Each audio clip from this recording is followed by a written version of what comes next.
Hello, Zer0 Books readers. This is an excerpt from the most current episode of Zero Squared. The podcast features a conversation with Michael Brooks about the Sam Harris-Ezra Klein debate around Charles Murray's book, The Bell Curve and Race Realism.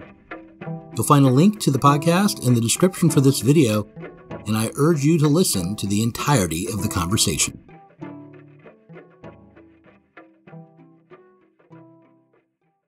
Harris was upset because he thinks that you can have reference to some sort of scientific consensus on something as politically freighted as IQ and genetic ancestry.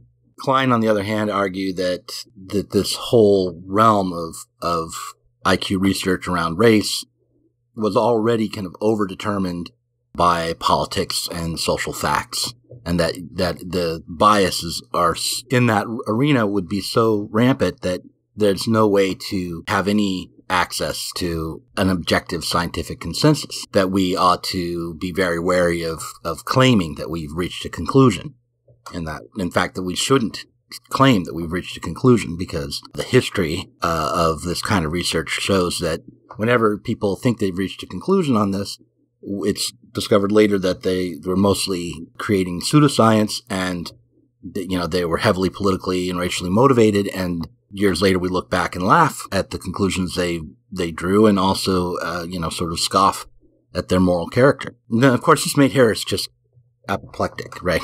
Yeah, that was the very funny. I love this sort of controlled, and it's also funny stylistically because Ezra Klein is what Harris brands himself as, but the thing with it's like underneath the whole comm act, it's like warning contents under pressure.